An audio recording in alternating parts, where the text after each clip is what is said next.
우리가 세상 살면서 여러 가지 관계를 유지하려고 합니다.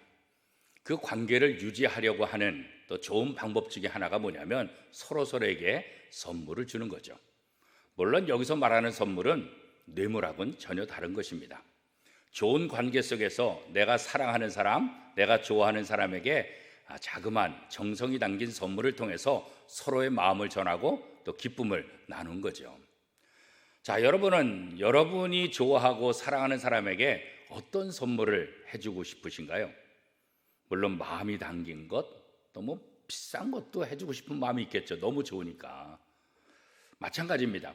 하나님께서 하나님의 자녀들에게 어떤 선물을 해주실까요? 물론 가장 중요한 선물은 뭐겠어요? 예수 그리스도죠. 예수 그리스도를 이 땅에 보내셔서 십자가에 못 박음으로 우리의 모든 죄값을 다 해결하신 예수 그리스도, 그분이 우리에게 주신 가장 위대한 선물이죠.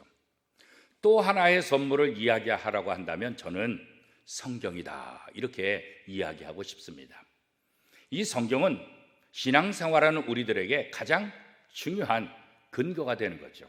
교과서와 같은 것이죠. 왜 그렇습니까? 우리는 하나님과 대화하는 것도 어렵고 하나님을 대면하는 것도 힘들고 하나님의 음성 듣는 것도 쉽지 않잖아요. 그런데 이 성경에 하나님의 마음이 있어요. 하나님의 말씀이 있어요. 하나님의 생각이 있어요. 하나님이 원하시는 것이 있어요. 우리가 하나님의 백성답게, 하나님의 자녀답게 살기 위해서 이 성경을 통해서 하나님의 생각, 하나님의 마음, 하나님의 그 모든 의도들을 우리가 안다고 한다면 하나님과 좋은 관계를 이루어갈 수 있을 것입니다. 그래서 하나님께서는 이스라엘 백성들에게 하나님의 말씀을 적게 하고 그 말씀을 모든 후손들이 묵상하고 그 말씀대로 살기를 원하는 거죠. 그래서 우리가 잘 아는 대로 시편 1편 말씀에 보면 복 있는 사람이 하는 행위가 무엇입니까? 하나님의 말씀을 묵상하는 자로다, 이렇게 말씀하고 있죠. 하나님의 말씀을 묵상해서 그 하나님의 말씀을 제대로 이해한다고 한다면 우리가 하나님의 자녀답게 또 하나님이 기뻐하시는 삶을 살게 되고 그러면 하나님의 복을 우리가 누릴 수 있게 되는 거죠. 자, 이렇게 신앙생활을 하는 우리들에게나 또 이스라엘 백성들에게 있어서 가장 중요한 선물이 뭐라고요? 바로 성경인 것입니다. 그런데 이 성경을 오늘 본문에 보니까 여호야김 왕은 성경을 다 불태워버리라 그랬죠. 왜 그래요? 자기 마음에 안 드니까 그래요. 예레미야 선지자를 통해서 하나님께서 말씀하셨는데 이거 원하지 않는 거예요. 바벨론의 포로로 붙잡혀 간다는 것, 이거 원치 않는 거예요. 그래서 예레미야를 통해서 쓰여진 이 성경을 다 불태워라. 그리고 예레미야로부터 이 하나님의 말씀을 듣고 글을 쓴 바로 두 사람을 다 감옥에 가둬라, 이런 명령을 내리게 되죠. 하나님의 자녀라고 한다면 하나님의 말씀을 잘 묵상해야 돼요. 내가 좋아하든 내가 좋아하지 않든 이게 중요한 게 아니에요. 하나님의 말씀의 권위는 우리가 좋아하기 때문에, 우리가 원하는 것이 적혀있기 때문에 있는 게 아니에요. 하나님의 말씀의 권위는 어디에 있는 거예요? 하나님이 말씀하셨기 때문에 거기에 권위가 있는 거예요. 이 하나님의 권위를 우리가 인정하기 때문에 이 하나님의 말씀에는 어떻게 하라 그랬어요? 아멘 할 것이요. 그렇습니다. 하나님의 말씀에 우리가 할 수 있는 반응은 다른 것 없어요. 노, 이런 거 안 돼요. 아멘, 맞습니다, 하겠습니다, 이런 의미로서 아멘 하기를 원하는 거죠. 그런데 이스라엘 백성들이 또 이스라엘 왕들이 이 하나님의 말씀이 자기 귀에 거슬린지 하고 자기 마음에 맞지 않는다고 하나님의 말씀을 거부하고 하나님의 말씀을 불사르게 한다고 한다면 이것보다 더 악한 죄가 어디 있겠습니까? 하나님을 멀리 하는 사람은 결국 뭐예요? 하나님의 말씀과 멀어지는 거예요. 우리가 일제강점기 때도 그랬고 또 6.25 전쟁 때도 그랬잖아요.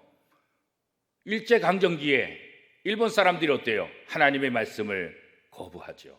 다 불태워버리죠. 예배당에 모이는 것, 예배하는 것 못하게 하죠. 6.25 때도 교회들을 먼저 핍박하잖아요. 예수 믿는 사람들 핍박하잖아요.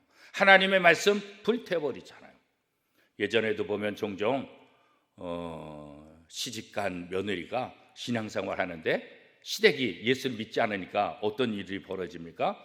바로 며느리가 갖고 있는 성경을 불태워버리는 거예요. 다 성경을 찢어버리는 거예요. 그런데 여러분, 하나님의 말씀인 성경을 불태운다고 해서, 그 말씀을 찢어버린다고 해서 하나님의 말씀이 없어질까요? 그렇지 않은 거예요. 하나님의 말씀은 수천 년 동안 지금까지 계속해서 내려와서 오늘 우리에게까지 정경으로 만들어져서 오늘 우리가 읽고 있잖아요. 세상의 모든 것들은 다 없어지는데 하나님의 말씀은 없어지지 않아요.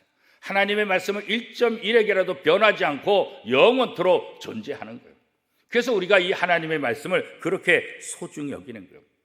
이 말씀을 증거하고 이 말씀을 지키려고 하다가 순교당한 선지자들, 순교당한 사람들이 얼마나 많아요. 지금도 우리가 살고 있는 이 땅에는 이 말씀을 증거하다가 순교하는 선교사들이 있다고요. 그런 성도들이 있다고요. 말씀을 지키기 위해서 자기의 생명을 거는 사람, 자기의 생명을 희생하는 사람. 왜요? 말씀이 더 중요하기 때문에 그런 거예요. 그런 면에서 오늘 우리가 하나님의 말씀을 붙잡고 복음을 전하는 것, 이게 가장 위대한 일이에요. 사단은 우리가 이 말씀을 가까이 하지 못하도록 해요. 사단은 자꾸 우리를 넘어뜨리려고 해요. 사단은 여러 가지 방법을 통해서 우리에게 말씀과 떨어지게 하려고 하는 거예요. 이럴 때 우리가 어떻게 해야 돼요? 우리가 사단을 대적해서 이길 수 있을까요? 우리 힘으로는 불가능해요. 그래서 성경은 어떻게 말합니까? 바로 예수 그리스도의 이름으로, 그 다음에 하나님의 말씀으로 사단을 대적해서 승리하는 삶을 살아라 말씀하고 있죠. 오늘도 우리가 살고 있는 이 세상에 사단이 우리를 얼마나 힘들게 하려고 다양한 방법으로 접근하는지 몰라요. 이럴 때일수록 우리가 더욱더 하나님의 말씀을 붙잡고 그 말씀을 의지해서 우리 속에는 여러 가지 다양한 상황 속에서 승리하는 복된 성도가 다 될 수 있기를 축복합니다.